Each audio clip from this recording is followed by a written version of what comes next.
बिस्मिल्लाहिर रहमानिर रहीम अल्हम्दुलिल्लाहि रब्बिल आलमीन वल आक़िबतु लिल मुत्तक़ीन वस्सलातु वस्सलामु अला सय्यिदिल मुरसलीन नबियना मुहम्मद व अला आलिहि व सहबिहि अजमाइन अम्मा बाद। वॉइस चैट रूमे उपस्थित दीनी बंधुगण, আল্লাহ রাব্বুল আলামিনের সমস্ত প্রশংসা এবং নবী করিম সাল্লাল্লাহু আলাইহি ওয়াসাল্লামের প্রতি অনেক অনেক দরুদ ও সালাম বর্ষিত হোক। আল্লাহুম্মা সাল্লি আলাইহি আল্লাহুম্মা বারিক আলাইহি। আমাদের নিয়মিত ক্লাস ও দর্স, আজকের যে ক্লাসে আমরা আছি, যে ক্লাস আমরা নেব, সেই ক্লাস এর বিষয় হচ্ছে বিদআতি তাবাররুক বা বরকত গ্রহণের দ্বিতীয় প্রকার।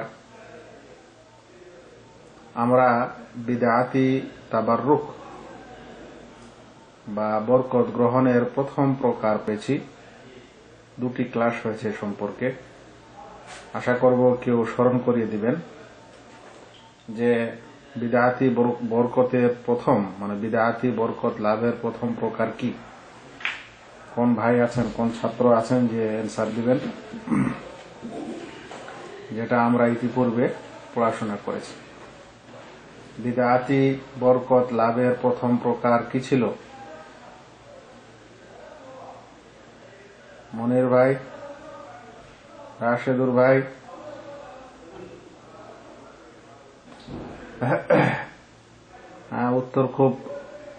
উত্তর খুব বেশি আসছে না, কি ব্যাপার?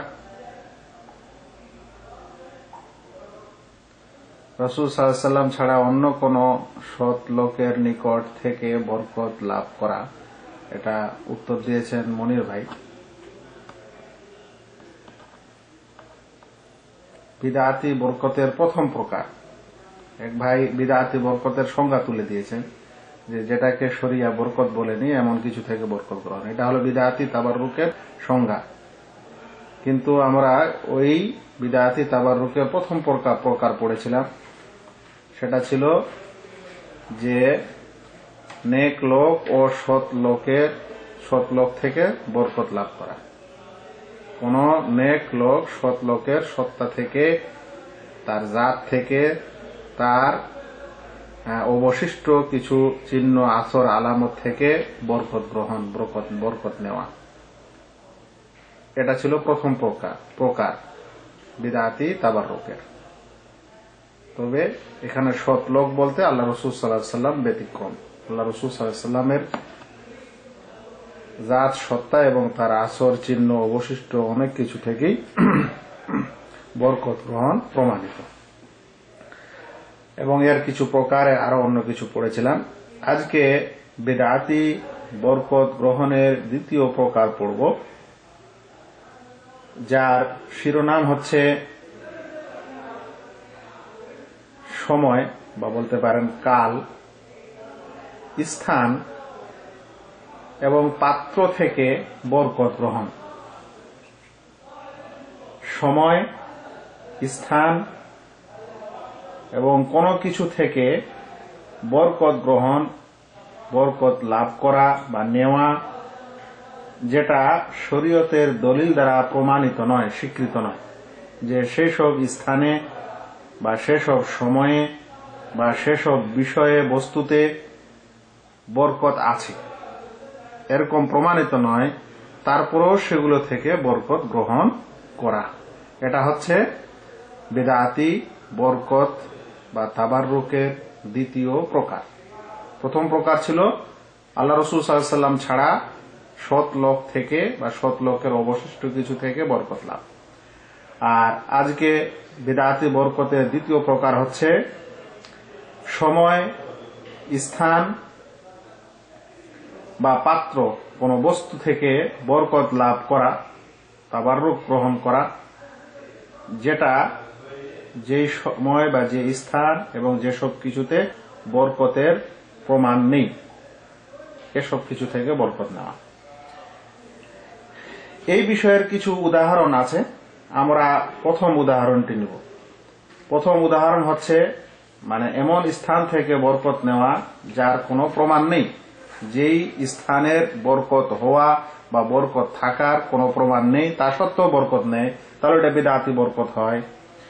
এ সকল বিদআতি বরকত যেটা স্থানকে কেন্দ্র করে হয়ে থাকে, তার মধ্যে হচ্ছে ওই সকল স্থান যে সকল স্থান দিয়ে নবী করিম সাল্লাল্লাহু আলাইহি ওয়াসাল্লাম চলে গেছেন, যে সকল রাস্তায় যে সকল স্থান দিয়ে তিনি চলাচলি করেছেন, হেঁটে গেছেন ওই রাস্তা দিয়ে, অতিক্রম করেছেন সে রাস্তা, এরকম স্থানগুলিকে বরকতের মনে করা, কিংবা সে সকল স্থানে ইবাদত করা, কিংবা আল্লাহ রাসূল সাল্লাল্লাহু আলাইহি সাল্লাম যে সকল স্থানে উদ্দেশ্য ছাড়াই হঠাৎই সেখানে ইবাদত করেছেন, অতঃপর সেই স্থানটাকে বরকতের মনে করে নেওয়া। আমরা দুটি কথা শুনলাম, এমন স্থানকে বরকতের মনে করা বা সেই সকল স্থান থেকে তাবাররুক গ্রহণ করা যেটা শরীয়তের দ্বারা স্বীকৃত নয়। এর উদাহরণ হচ্ছে 1 নম্বর, ওই সকল স্থান বা ওই সকল রাস্তাঘাট যে সকল রাস্তাঘাট দিয়ে নবী করিম সাল্লাল্লাহু আলাইহি ওয়াসাল্লাম চলাফেরা করেছেন, একাধিকবার গেছেন বা একবার গেছেন, এরকম রাস্তাগুলিকে বরকতের মনে করে সেখানে অবস্থান করা হোক বা সেখানে ইবাদত করা হোক বা সেগুলোকে ছোঁয়া হোক চুমু খাওয়া হোক, এটা হচ্ছে বিদআতি বরকত। এটা 1 নম্বর।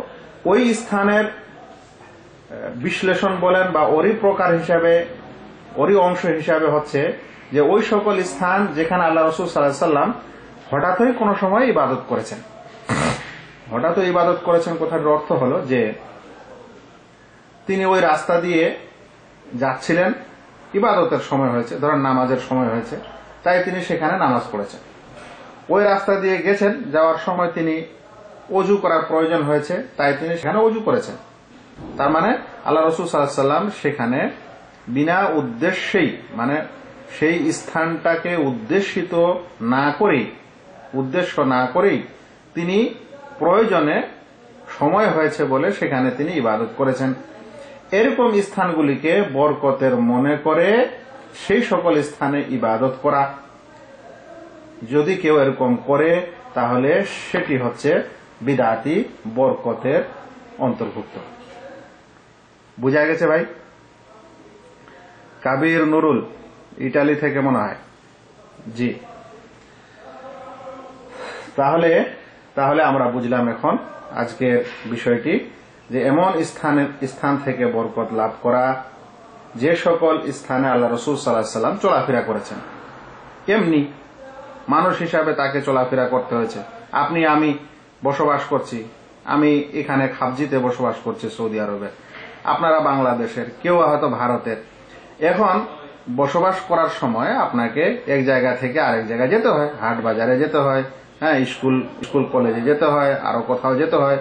এরকম আল্লাহ রাসূল সাল্লাল্লাহু আলাইহি ওয়াসাল্লাম অবশ্যই তার জীবনে যখন ছিলেন বেঁচে, তখন তাকেও চলাফেরা করতে হয়েছে। এই সকল স্থানকে বরকতের মনে করে তাবাররুক মনে করা যাবে না। এইভাবেই এই বিষয়েরই অন্তর্ভুক্ত হচ্ছে যে এমন স্থানে আল্লাহ রাসূল সাল্লাল্লাহু আলাইহি ওয়াসাল্লাম ইবাদত করেছেন যেই স্থানটিকে তিনি উদ্দেশ্য করেননি, মানে সেই স্থানটাতে ইবাদত করতে তাকে আদেশ করা হয়নি আল্লাহর পক্ষ থেকে, না তার সেখানে উদ্দেশ্য ছিল, বরং হঠাৎই প্রয়োজনে যে সময় ইবাদতের সময় হয়েছে তিনি সেই স্থানে নামাজ পড়ে নিয়েছেন। যেমন সফরকালে আল্লাহ রাসূল সাল্লাল্লাহু আলাইহি ওয়াসাল্লাম এক জায়গা থেকে আরেক জায়গায় যখন সফর করেছেন, তখন যেখানে নামাজের সময় হয়েছে নামাজ পড়েছেন, নামাজ আদায় করেছেন। আরামের প্রয়োজন হয়েছে, সেখানে তিনি আরাম নিয়েছেন, সেটা গাছের নিচে হোক বা আরো কোথাও হোক, পাথরের ছায়া হোক বা আর কিছুতে হোক। এ সকল স্থানকে ফজিলতের মনে করা বা তাবাররুক এ সকল স্থান থেকে নেওয়া হচ্ছে বিদআতি বরকত গ্রহণ। এগুলোর অনেক উদাহরণ, যেমন জাবালে সওর, ওই পাহাড় যে পাহাড়ে আল্লাহ রাসূল নবুয়তের পূর্বে গিয়ে ইবাদত করতেন, সেই স্থানটাকে বরকতের মনে করা। কিংবা গারে হেরা, যে গুহায়, যে পাহাড়ের গুহায় আল্লাহ রাসূল সাল্লাল্লাহু আলাইহি ওয়াসাল্লাম হিজরতের সময় অবস্থান করেছিলেন, সেটাকে বরকতের মনে করা। এগুলো এবং আরো উদাহরণ দেখেন, যেমন আরাফাতের পাহাড়। এভাবে যে সকল স্থান আল্লাহ রাসূল সাল্লাল্লাহু আলাইহি ওয়াসাল্লাম সফরের সময় অতিক্রম করেছেন, যে সকল স্থান, এবং 7 মসজিদ 7 মসজিদ এটা খন্দক যেখানে খোদাই হয়েছিল মদিনায়, সেখানে কালক্রমে কিছু মানুষ 7টি মসজিদ তৈরি করে সেগুলোকে বরকতের মনে করা। এভাবে ওই স্থানকে বরকতের মনে করা যেটাতে যে স্থানে আল্লাহ রাসূল সাল্লাল্লাহু আলাইহি ওয়াসাল্লাম জন্মগ্রহণ করেছিলেন, সেটা মানুষ ধারণা করে যে জন্মগ্রহণ করেছিলেন, কিন্তু তার জন্ম স্থান কোনটি সঠিকভাবে এখনো প্রমাণিত নয়। অনেকেই প্রচুর মতভেদ করেছেন ঐতিহাসিকগণ। তবে এরকম স্থানকে যেটা আল্লাহ রাসূল সাল্লাল্লাহু আলাইহি ওয়াসাল্লামের বাড়ি বা জন্মস্থান মনে করা হয়, মনে করার পর সেখানে তারা সেটাতে বরকত নেয় বা সেখানে ইবাদত করে বা আর কিছু করে। তারপরে এরকমই আল্লাহ রাসূল সাল্লাল্লাহু আলাইহি ওয়াসাল্লামকে বাদ দিয়ে যখন ওলিদের সম্পর্কে মানুষ এই সকল বরকতের ধারণা নিয়েছে, যেগুলা বিদআতি বরকত, আমরা বলেছি আল্লাহ রাসূল সাল্লাল্লাহু আলাইহি ওয়াসাল্লাম ছাড়া যে কোনো মানুষ থেকে বরকত নেওয়া এটা বিদআত। ওই সকল মানুষেরা তাদের পীরদের সম্পর্কে যখন তাবাররুকের ধারণা এবং বিশ্বাস তারা রেখেছে, তখন তারা বলেছে যে আমাদের পীর বা অমুক অলি বা অমুক আল্লাহর নেক বান্দা যেখানে জন্মগ্রহণ করেছে বা যেখানে থেকেছে, যেটা তার বাড়ি, যেটা তার ঘর, যেটা তার অমুক তমুক, সেগুলো বরকতের এরকম মনে করা। তাহলে আমরা কিছু উদাহরণ শুনলাম যে কিভাবে মানুষ স্থান থেকে তাবাররুক নেয় বা বরকত গ্রহণ করে। এ সকল স্থান জায়েজ নয়, কোন মুসলিমের জন্য বৈধ নয় যে সে ইবাদতের উদ্দেশ্যে এ সকল স্থানের জিয়ারত করবে। প্রথমত স্থানগুলিকে বরকতের মনে করবে, 1 নম্বর, এটাও বৈধ না। কিংবা ইবাদতের উদ্দেশ্যে এ সকল স্থানের জিয়ারত করবে ইবাদতের উদ্দেশ্যে, এই কথাটি অবশ্যই মনে রাখতে হবে। কারণ কোন মানুষ যদি আজ খন্দক দেখতে যায় বা জাবালে সওর বা গারে হীরা এমনি দেখতে যায় যে আমি পাহাড়টা দেখবো, স্থানটাও দেখবো, এটা একটা আলাদা বিষয়। আর একটা হলো যে আমি এই জাবালে সওর বা গারে হীরা বা জাবালে আরাফাতে ভিতরে যাচ্ছি, এটাতে ওখানে গেলে আমার নেকি আছে, কিংবা আমি ওখানে গিয়ে একটু বসলে, একটু আরাম নিলে আমার বরকত লাভ হবে বা কিছু আমার বরকত আছে বা কিছু সওয়াব আছে, এটা আলাদা জিনিস। তাই কোন মানুষ এমনি বিনা ইবাদতের উদ্দেশ্যেই সে দেখতে পারে, যেতে পারে, কিন্তু ইবাদতের উদ্দেশ্যে সে যেতে পারে না। অনুরূপ সেখানে গিয়ে দোয়া করা এই উদ্দেশ্যে যে এটা আল্লাহ রাসূল সাল্লাল্লাহু আলাইহি ওয়াসাল্লাম রাস্তা দিয়ে গেছিলেন বা এখানে অবস্থান করেছিলেন, তাই এখানে দোয়া কবুল হবে, সে দোয়া কবুল হওয়ার একটা আশা রাখে, তাই সেখানে দোয়া করছে, কিংবা ওখানে গিয়ে নামাজ আদায় করছে, এগুলা সবই নিষেধ। এভাবে ওই সকল স্থানকে ছোঁয়া, হাত দিয়ে ছুঁয়ে সেগুলোকে নিজের শরীরে মাখা, মর্দন করা, যে যেন বরকত লাভ হয় বা বরকত আসে। এ সকল স্থানে হজের মৌসুমে, হজের সময়ও এ সকল স্থানে চড়া, এগুলোতে উপরে উঠা জায়েজ নয়, বৈধ নয় ইবাদতের উদ্দেশ্যে। আর না মানুষ যখন এ সকল স্থানে যারা বিদআতিরা যায় তাদের সাথে সাথ দেওয়া উচিত নয়। এভাবে এমনকি আরাফাতের পাহাড়ের উপরে উঠাও বৈধ না, কারণ আরাফাতের পাহাড়ের নিকটে আল্লাহ রাসূল সাল্লাল্লাহু আলাইহি ওয়াসাল্লাম অবস্থান করেছিলেন, উপরে উঠেননি। আর তিনি যদি উপরে উঠতেন কোনো কারণে, তাহলে দেখতে হবে যে কি কারণে তিনি উঠেছিলেন। তিনি কি ইসলামের আদেশ নিষেধ হিসাবে উপরে উঠেছিলেন, যে ওই জায়গাটা বরকতের বা ওই জায়গাটায় তাকে অবস্থান করতে আদেশ করা হয়েছিল বা ওই জায়গায় থাকতে হবে সেই কারণে, না তার ইচ্ছা হয়েছিল তিনি ওখানে দাঁড়িয়েছিলেন বা ওখানে ছিলেন, এটা বুঝতে হবে। আর না এই সকল স্থানের খুঁটি, খাম্বা, এ সকল কিছুকে ছুঁয়ে বুকে লাগা যাবে বা মালিশ করা যাবে।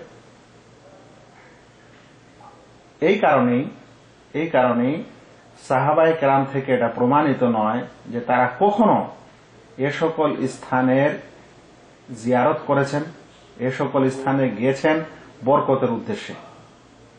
আর না এ সকল স্থানে কখনো তারা চুমু খেয়েছেন, আর না ছুঁয়েছেন, আর না তার শরীরে মর্দন করেছেন।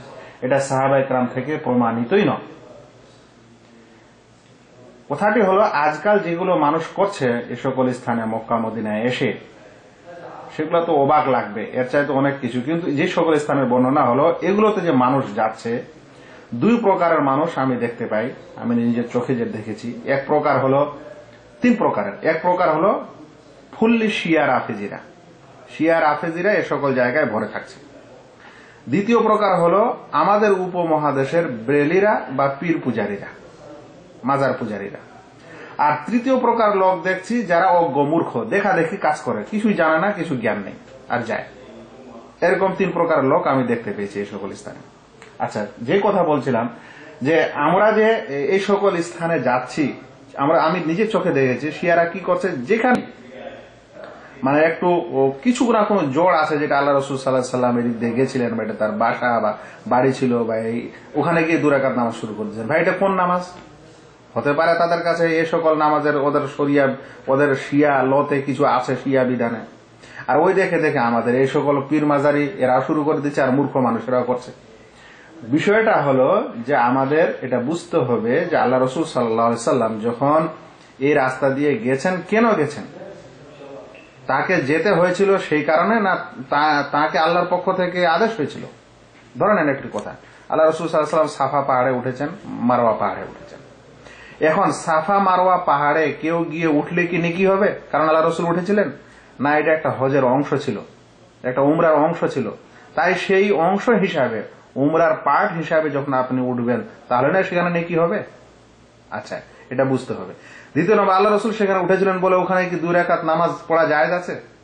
তিনি কি বলেছিলেন আমি যেখানে থাকবো, যেখানে উঠবো, সেখানে গিয়ে 2 রাকাত নামাজ পড়বে বা দোয়া করবে, তাহলে দোয়া কবুল হবে? তো এ সকল কিছুতে মানুষ চিন্তা করছে না, যে এরকম শুরু করে দিচ্ছে। যাই হোক, কথা হলো যে যারা এরকম করছে 3 প্রকারের লোক বা আরো অন্যান্য লোকেরা, তাদেরকে চিন্তা করা দরকার প্রথমে যে এই সকল স্থান যদি বরকতের হতো, এ থেকে যদি বরকত লাভ হতো, এগুলাতে জিয়ারত করলে যদি বরকত হাসিল হতো, বা ছুলে লাগালে কিছু যদি মানে পাওয়া যেত, তাহলে আমাদের চাইতে সবচেয়ে বেশি করতেন তারা ছিলেন সাহাবায়ে কেরাম রাদিয়াল্লাহু আনহুম। কারণ তারা আল্লাহ রাসূল সাল্লাল্লাহু আলাইহি সাল্লামকে স্বয়ং দেখেছেন, তার প্রতি ঈমান এনেছেন, তাদের ভালোবাসা তার ব্যাপারে মানে এটা বলার অপেক্ষা রাখে না।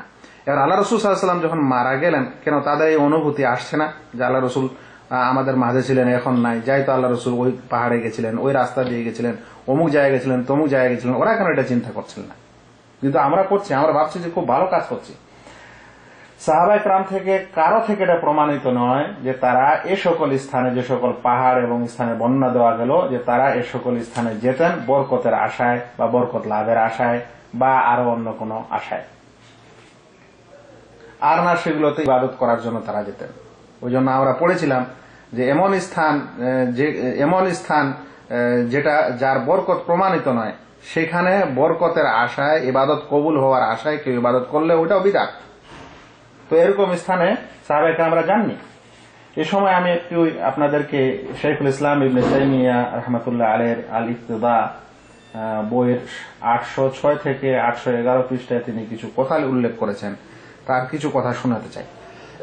তিনি বলছেন, যখন তিনি নবী সাল্লাল্লাহু আলাইহি সাল্লাম এবং তার সকল সাহাবীর হিজরতের পূর্বে এবং ফাতহে মক্কার পর এবং হজে ও উমরায় বর্ণনা দেওয়ার সময় তিনি বলেছেন যে আল্লাহ রাসূল সাল্লাল্লাহু আলাইহি সাল্লাম এবং আল্লাহ রাসূল সাল্লাল্লাহু আলাইহি সাল্লাম মৃত্যুর পর তার সাহাবাগণ হিজরতের পূর্বে বা হিজরতের পরে ফাতহে মক্কা সহ সবকিছু যেটা ঘটেছিল আল্লাহ রাসূল সাল্লাল্লাহু আলাইহি সাল্লাম জীবনে তারা কখনোই ওগুলাতে জিয়ারত করেনি। বলছেন, লাম ইয়াজুরু শাইয়্যান মিনাল বুকা বিমাক্কা ওয়ালা হাওলা, তারা না তো মক্কার কোন স্থানে জিয়ারত করেছিলেন আর না মক্কা আশেপাশে কোথাকার। ওয়ালাম ইয়াজুরু জাবাল সাওরিন ওয়ালা গারে হিরা, আর না তারা জাবালে সাওর আর না গারে হিরার জিয়ারত করেছিলেন। ওয়ালাম ইয়াতাআব্বাদু লিল্লাহি ইল্লা বিসসালাতি ফিল মসজিদিল হারাম ওয়াল মাশাইরি ফি হজ্জিহিম, আর না তারা কোথাও আল্লাহর ইবাদত করেছিলেন মসজিদে হারাম এবং মাশায়েরে হারামে নামাজ পড়া ব্যতীত। মসজিদে হারাম স্পষ্ট মক্কার মসজিদ, মাশায়েরে হারাম যেটা হজের স্থানে যে সকল যেখানে যে মসজিদ তৈরি আছে, সেটা খায়েফ হোক নামেরা হোক, যেখানে আল্লাহ রাসূল সাল্লাল্লাহু আলাইহি ওয়াসাল্লাম নামাজ পড়েছিলেন। ওয়া আন্নাহু সাল্লাল্লাহু আলাইহি ওয়াসাল্লাম লাম ইয়াশরা শাইয়ান মিন যালিকা লিউম্মতিহি, আল্লাহ রাসূল সাল্লাল্লাহু আলাইহি ওয়াসাল্লাম এর মধ্যে কোনো কিছু তার উম্মতের জন্য বৈধ করেননি। ওয়ান্নাহু সাল্লাল্লাহু আলাইহি ওয়াসাল্লাম লাম ইয়াবনি বিমাক্কা মসজিদান গায়রাল মসজিদুল হারাম, এমনকি আল্লাহ রাসূল সাল্লাল্লাহু আলাইহি ওয়াসাল্লাম মক্কায় মসজিদে হারাম ব্যতীত অন্য মসজিদও তৈরি করেননি। তাই কেউ এরপরে যদি কিছু করে তাহলে এগুলো অবশ্যই বিদআত হবে। বাল তিলকা কুল্লুহা মুহদাসা, বরং এর সকলই হচ্ছে বিদআত। মসজিদুল মাওলিদ ওয়া গায়রিহি, কেউ আল্লাহ রাসূল সাল্লাল্লাহু আলাইহি ওয়াসাল্লামের জন্মস্থানে মসজিদ তৈরি করেছে। এখন এই মসজিদ হয়তো নাই, কিন্তু এক সময় ছিল, বা এই নামে যদি করা হয় আর এটা বরকতের মনে করা হয় তাহলে বিদআত। ওয়ালা শারআ লিউম্মাতিহি জিয়ারাতু মাওদিল মাওলিদ, না তিনি জন্মস্থানের জিয়ারত করা তার উম্মতের জন্য বৈধ করেছেন। ওয়ালা জিয়ারাতা মাওদি'i বাইআতাল ওয়ালা জিয়ারাতা মাওদি' বাইআতিল আকাবা আল্লাযী খালফা মিনা, আর না মিনার পিছনে যেখানে বায়াতে আকাবা অনুষ্ঠিত হয়েছিল সেই স্থানে জিয়ারত করা বৈধ করেছেন। ওয়াকাদ বুনিয়া হুনাকা লাহু মসজিদ, ওখানে মসজিদ তৈরি করা হয়েছে। এটা ইবনে তাইমিয়া সেই যুগের কথা বলছেন। ওয়া মালুমুন আন্নাহু লাউ কানা হাযা মাশরুআন মুস্তাহাব্বান ইউসিবুল্লাহু আলাইহি, আর এটা সবারই জানা যে যদি এটা মাশরু বৈধ হতো, মুস্তাহাব হতো, আল্লাহ এতে যদি সওয়াব দিত, তাহলে লাকানা নবী সাল্লাল্লাহু আলাইহি ওয়াসাল্লাম আ'লামু বিন-নাস বিযালিক, তাহলে নবী সাল্লাল্লাহু আলাইহি ওয়াসাল্লাম এর সম্পর্কে সবচেয়ে বেশি জ্ঞানী, কারণ তিনি বেশি জানতেন। আর যদি এরকম হতো ওয়ালা কানা ইউআল্লিমু আসহাবাহু যালিক, তাহলে তিনি তার সাহাবাদেরকে অবশ্যই এটা জানিয়ে দিতেন যে অমুক অমুক জায়গায় এগুলাতে নেকি আছে, তোমরা এগুলাতে মসজিদ বানাও, বা মসজিদ বানালে বা এখানে নামাজ পড়লে তোমাদের নেকি হবে। ওয়া কানা আসহাবুহু আ'লামু বিযালিকা ওয়া আরগাব ফীহি মিম্মান বা'দাহুম, আর তার সাহাবাগণ সবচেয়ে বেশি আগ্রহী হতেন এ সকল স্থানে ইবাদত করার বা বরকত নেওয়ার ক্ষেত্রে তাদের পরের লোক থেকে। ফালাম্মা লাম ইয়াকুনু ইয়ালতাফিতুনা ইলা শাইইন মিন যালিক, তাই যখন তারা এ সকল কিছুর কোন দিকেই ভ্রুক্ষেপ দেননি, মানে সাহাবায়ে কেরাম, উলিমা আন্নাহু মিনাল বিদআ আল মুহদাসা, তাহলে আমাদেরকে জানতে হবে যে এখন যেগুলা হচ্ছে এরকম সেগুলা বিদআত। আল্লাতী লাম ইয়াকুনু ইয়াউদ্দুনাহা ইবাদা ওয়া কুরবা ওয়া তাআ, যেটা তারা ইবাদত মনে করতেন না, নৈকট্য মনে করতেন না, ইতাআত মনে করতেন না, তাহলে সেটা এখনো ইবাদত ও নৈকট্য হতে পারে না। ফামান জাআলাহা ইবাদা ওয়া কুরবা ওয়া তাআ ফাকাদ ইত্তাবা গায়রা সাবিলিহিম, তাই বর্তমানে কেউ যদি এগুলাকে ইবাদত এবং নৈকট্য এবং তাআত এবং বরকতের মত করে, তাহলে সেই সকল সাহাবাদের রাস্তার বিপরীত রাস্তা গ্রহণ করা হবে, তাদের তরিকা ছাড়া অন্য তরিকা গ্রহণ করা হবে। ওয়া শারআ মিনাদ দীনে মা লাম ইয়াযান বিহিল্লাহ, এবং দ্বীনে এমন বিষয়ের অবতারণা করা হবে যেটা আল্লাহ তাআলা ইজাজত দেননি, অনুমতি দেননি। অতঃপর শাইখুল ইসলাম ইবনে তাইমিয়া রাহমাতুল্লাহ আলাইহি তিনি বলেছেন, লা ইউশরাউ আত-তাবাররুক বিমাকামাত জামিল আম্বিয়া, কোন নবীর যে কোন নবীর স্থান থেকে বরকত গ্রহণ করা বৈধ নয়। এবং তিনি একথা বলেন যে অন্যান্য নবীদের নামে যে সকল স্থানকে মানুষ বরকতের মনে করে সেগুলো অধিকাংশই মিথ্যা, আকসারুহা কিযবুন আও লা তু'লামু সিহহাতা, কিংবা তার সত্যতা জানা নেই, তা সত্ত্বেও মানুষ এগুলা করে থাকে, সেই জন্য এ সকল নিষেধ। তাহলে আমরা একটি কোটেশন শুনলাম শাইখুল ইসলাম ইবনে তাইমিয়া রাহমাতুল্লাহ আলাইহি। তিনি আরো অনেক কিছু এর সম্পর্কে বলেছেন আমাদেরকে। এই কথাগুলো যেটা সারাংশ সেটা হলো এই যে আল্লাহ রাসূল সাল্লাল্লাহু আলাইহি সাল্লামের মৃত্যুর পর সাহাবায়ে কেরাম যে নবীকে দেখলেন, যার সাথে থাকলেন, যার জন্য তারা গোটা জীবন দিতেও প্রস্তুত ছিলেন, এরকম নবী যখন তাদের মাঝ থেকে মারা গেলেন, তখন তারাই বেশি হকদার ছিলেন বা তারাই বেশি আগ্রহী হতেন যদি তার স্থানগুলিতে জিয়ারত করা, সেখানে ইবাদত করাতে কোনো লাভ থাকতো, কিন্তু তারা করেননি, তাই আমরাও করব না। আর সাহাবায়ে কেরামের অনুসরণ করা, আল্লাহ রাসূল সাল্লাল্লাহু আলাইহি ওয়াসাল্লামের পর তাদের পথ ও পদ্ধতি অনুসরণ করা আমাদের প্রতি জরুরি, বিশেষ করে এই সকল বিষয়ে। এখানে একটি কথা না বলতে পারছি না, অনেকেই হয়তো চট করে মাথায় আপনার একটা প্রশ্ন আসতে পারে যে ইবনে উমর রাদিয়াল্লাহু তাআলা আনহু একজন সাহাবী ছিলেন, যিনি কোন রাস্তা দিয়ে সফর করলে কোথাও নামাজ পড়তেন, বলতেন যে আমি এই কারণে নামাজ পড়লাম যে এখানে আল্লাহ রাসূল সাল্লাল্লাহু আলাইহি ওয়াসাল্লাম নামাজ পড়েছিলেন। এখন আল্লাহ রাসূল সাল্লাল্লাহু আলাইহি ওয়াসাল্লাম যে স্থানে নামাজ পড়েছেন সেখানে সে নামাজ পড়লেন বা পড়তেন, কিন্তু তিনি কি উদ্দেশ্য করে সেখানে জিয়ারত করছিলেন, সফর করতে যেতেন, এরকম ছিল ব্যাপারটা? যে তিনি ওই স্থানে নামাজ পড়ার জন্য সফর করতেন, এরকম তো না। তিনি ওই রাস্তা দিয়ে যদি কোনো কারণে যেতেন তাহলে তিনি ওখানে নামাজ পড়তেন। নামাজ পড়ার সময় তার আকীদা বা বিশ্বাস কি এটা থাকতো যে এই স্থানে নামাজ পড়লে নামাজ কবুল হবে, বেশি গ্রহণ হবে? না, তার সেই হাদিসে যেটা পাওয়া যায় সেটা হলো এই যে আল্লাহ রসুল সাল্লাল্লাহু আলাইহি সাল্লাম যেভাবে করেছেন আমিও সেইভাবেই করব। তার কাজের মাফিক করা, তার কাজ মাফিক কাজ করা, নচেত সেই স্থানকে না তো তিনি জিয়ারত করতেন সেই স্থানে নামাজ পড়ার জন্য, আর না সেই নামাজটাকে তিনি বরকতের মনে করতেন, আর না অধিক নেকির মনে করতেন। বরং আকস্মাৎ যখন রাস্তায় যেতে যেতে তার মনে পড়তো তখন আল্লাহ রসুল সাল্লাল্লাহু আলাইহি সাল্লাম যেহেতু সেখানে নামাজ পড়েছেন তিনিও ওখানে পড়তেন, এবং এটা তার একটা নিজস্ব ব্যক্তিগত আমল ছিল। অন্য সাহাবায়ে কেরামরাও এরকম করতেন না। তিনি অধিক সুন্নতকে পালনকারী এবং মহব্বতকারী ছিলেন বলে এরকম করতেন, নচেত অন্য সাহাবীর থেকে এটা প্রমাণিত নয়। যাই হোক, তো ইবনে ওমর রাদিয়াল্লাহু তাআলা আনহুর এই হাদিস দ্বারা এটা প্রমাণিত হয় না যে তিনি এ সকল স্থানকে বরকতের মনে করতেন, আর না তিনি এ সকল স্থানে সফর করতেন, ভ্রমণ করতেন, এরকমও ছিল না। তাই উলামায়ে কেরাম যেটা বলেছেন সেটা হলো যে তিনি ফাহুয়া ইউহিব্বু আন ইউয়াফিকান নবী সাল্লাল্লাহু আলাইহি ওয়াসাল্লাম ফি সূরাতিল ফিল লা গায়র, ওই যে তিনি পছন্দ করতেন যেন নবী সাল্লাল্লাহু আলাইহি ওয়াসাল্লাম যেই কাজটা করেছেন তার আকৃতি, তার ওই আকৃতিতে নবী সাল্লাল্লাহু আলাইহি ওয়াসাল্লামের মতো করা, ওই কাজটি নবী সাল্লাল্লাহু আলাইহি ওয়াসাল্লামের মতো করা, ওইভাবে ইবাদত করা, ওই স্থানে ইবাদত করা, এরকম তিনি মনে করতেন। কিন্তু সেটা তার নিজস্ব একটা আমল ছিল, ইজতিহাদ ছিল, এবং তার কাছে এরকম কোনো আকীদা ছিল না, এবং অন্যান্য সাহাবীরাও সেই কাজটা করতেন না। আল্লাহ রাসূল সাল্লাল্লাহু আলাইহি ওয়াসাল্লাম থেকে প্রমাণিত, তিনি বলেন লা তুশাদ্দুর রিহাল ইল্লা ইলা সালাসাতি মাসাজিদ, বলছে রেহাল বাঁধা যাবে না। রেহাল বাঁধা যাবে না কথাটির অর্থ কি? সাদ্দায় অশুদ্ধ মানে বাঁধা, একে বলতে পারেন প্রস্তুত করা।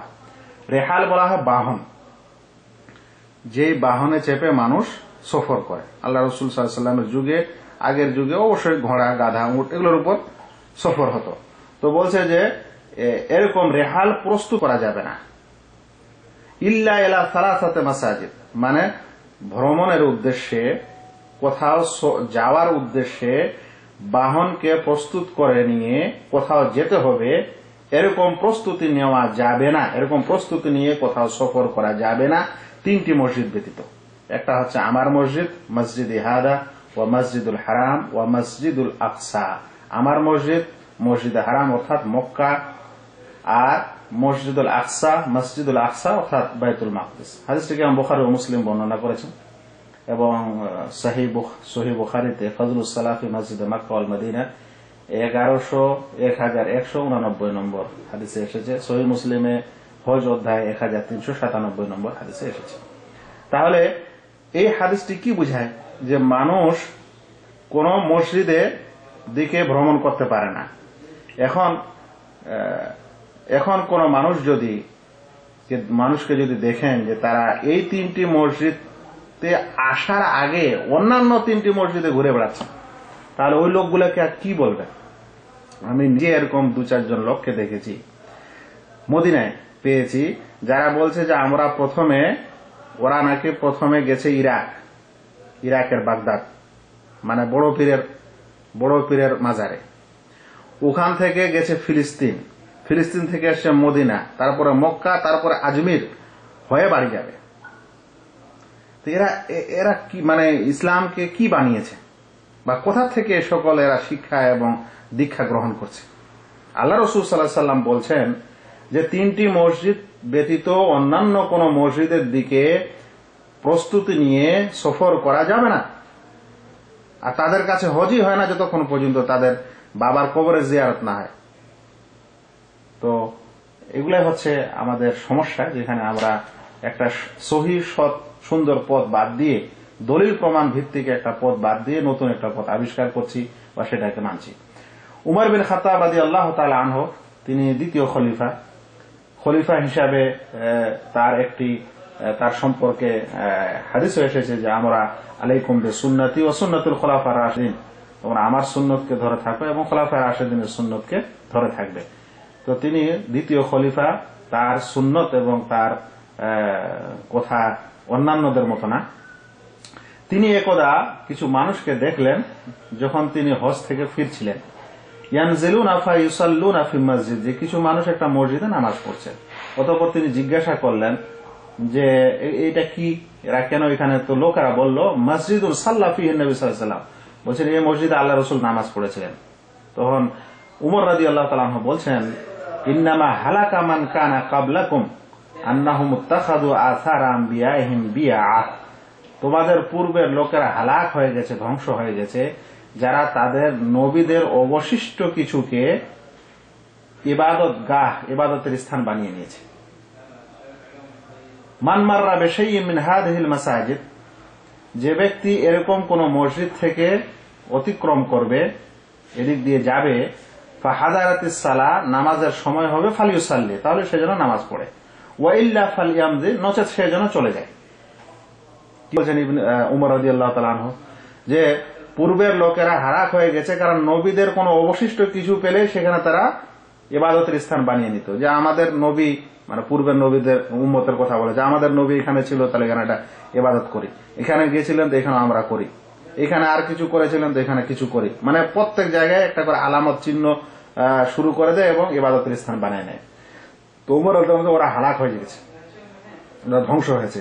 অতঃপর তিনি আদেশ করলেন লোকদেরকে, এটা বুঝালেন যে যদি এই মসজিদগুলো দিয়ে কেউ যায় যেখানে আল্লাহ রাসূল নামাজ পড়েছেন, তাহলে নামাজের সময় হলে যেন সে নামাজ পড়ে, নচেত সে যেন ওই মসজিদ আল্লাহ রাসূল নামাজ পড়েছে বলেই আমাদেরকে পড়তে হবে, এই কারণে ওখানে আমরা থামছি আর থামবো এরকম না, সময় হলে পড়তে হবে, নচেত তোমরা চলো, ওখানে নামাজ পড়ার দরকার নেই। এই আসারটাকে আব্দুর রাজ্জাক বর্ণনা করেছেন 2734 নম্বর তার হাদিস সংখ্যায়, এবং ইবনু আবি শায়বা সালাত অধ্যায়ে বর্ণনা করেছেন আস-সালাতু ইনদা কবরিন নবী অনুচ্ছেদে 2য় খণ্ড 376 নম্বর পৃষ্ঠায়। তো এবং এই আসারের সনদ সহিহ, শেখুল ইসলাম ইবনে তাইমিয়া ফতোয়া এবং হাফেজ ইবনে হাজার, এমনকি শেখ আলবানী তাহদিরুস সাজিদ নামে বইয়ের 93 নম্বর পৃষ্ঠায় তিনি বলেন, সানাদুহু সাহিহুন আলা শারতি শাইখাইন, বুখারী মুসলিমের শর্ত অনুযায়ী এই সানাদটি সহিহ। তাহলে এটি উমর রাদিয়াল্লাহু আনহু থেকে একটি প্রমাণিত হাদিস এবং আসার, তিনি একথা বললেন। তাহলে আল্লাহ উমর রাদিয়াল্লাহু তাআলা আনহু এরকম বলছেন, আর আমরা এর উল্টা বুঝছি, তাহলে আমাদের অবস্থা কি হতে পারে? তিনি তাই এরকম সকল স্থান যেটার বরকত প্রমাণিত নয়, এই সকল স্থানে যদি কোনো সময় মানুষ যায় বা ওই রাস্তা দিয়ে অতিক্রম করে, ইবাদতের যদি সময় হয়, তাহলে মসজিদ হলে সেখানে নামাজ পড়বে, নচেত বেশি নেকির আশায় সেই স্থানে নামাজ পড়বে না। এটাই হচ্ছে সালাফে সালেহিনের ঐক্যমত, এবং যারা এর বিপরীত করবে তারা বিদআত করবে। আমি আজকের আলোচনা এখানেই শেষ করব। আমাদের আলোচনার সারাংশ হলো বিদআতি তাবাররুক বা বিদআতি বরকত লাভের দ্বিতীয় প্রকার হচ্ছে স্থান বা সময় বা এমন বস্তু হতে বরকত লাভ করা বা বরকতের বিশ্বাস করা যে সকলের বরকত প্রমাণিত নয়। সেই সকল বিষয়ের মধ্যে আমরা 1 নম্বর উদাহরণটি শুনলাম, যে এমন স্থান, যে সকল স্থানকে মানুষ বরকতের মনে করে, সেগুলোতে ইবাদত করে বা জিয়ারত করে বা সেগুলোকে মুছে শরীরে লাগায়, ওই সকল স্থানগুলোর মধ্যে হচ্ছে জাবালে সৌর, গারে হেরা, জাবালে আরাফাত, আল্লাহ রাসূল সাল্লাল্লাহু আলাইহি ওয়াসাল্লাম যারা অতিক্রম করেছেন, বা বায়াতে আকাবায় যেখানে হয়েছিল, এই সকল স্থানগুলিকে বরকতের মনে করা যাবে না, কারণ এগুলো বরকত প্রমাণিত নয়। আল্লাহ রাসূল সাল্লাল্লাহু আলাইহি ওয়াসাল্লামের মৃত্যুর পর সাহাবায়গণ যারা আল্লাহ রাসূলকে সবচেয়ে বেশি ভালোবাসতেন, তার সুন্নতকে সবচেয়ে বেশি পালন করতেন, তারা এই সকল স্থানে কোনোদিনই আসেননি। মদিনা থেকে এমন কোনো প্রমাণ পাওয়া যায় না যে সাহাবায়ে কেরামের কোনো দল মক্কায় আসলেন, ওই গারে সওরে গেলেন বা গারে হেরায় গেলেন বা জাবালে আরাফাতের উপরে উঠলেন, এরকম কোনো প্রমাণ পাওয়া যায় না। ইবনে উমর রাদিয়াল্লাহু তাআলা আনহু তিনি সুন্নতের সবচেয়ে অনুসারী ছিলেন, তবুও তিনি কোথাও এরকম স্থানকে বরকতের মনে করে জিয়ারত করতেন না, আর না ওই সকল স্থানে বরকতের মনে করে নামাজ আদায় করতেন বা ইবাদত করতেন। হ্যাঁ, তবে রাস্তা দিয়ে অতিক্রম করার সময় তিনি যদি নফল নামাজ পড়তে সময় হতো, নফল নামাজ পড়তে চাইতেন, তাহলে ওই স্থানে পড়তেন যে স্থানে আল্লাহ রাসূল সাল্লাল্লাহু আলাইহি ওয়াসাল্লাম পড়েছিলেন, যেন মানুষ বুঝতে পারে এবং তার সুন্নতের প্রতি যে একটা আগ্রহ, সেই আগ্রহটা তার প্রকাশ পেত এবং মানুষ তার দ্বারা শিক্ষা নিত, বা এটা তার একটা ব্যক্তিগত আমল ছিল, অথচ তিনি এইগুলো বিশ্বাস করতেন না। আর এ সম্পর্কে আমাদের যেটা মনে রাখতে হবে যে এ সকল স্থানে বরকত নেই, যদি প্রমাণিত হতো তাহলে সেটা করা যেত, যখন নেই তখন সেগুলোকে বরকতের মনে করা উচিত হবে না। আল্লাহ রাসূল সাল্লাল্লাহু আলাইহি সাল্লাম নিষেধ করেছেন 3টি মসজিদ ব্যতীত অন্যান্য মসজিদে ভ্রমণ করতে।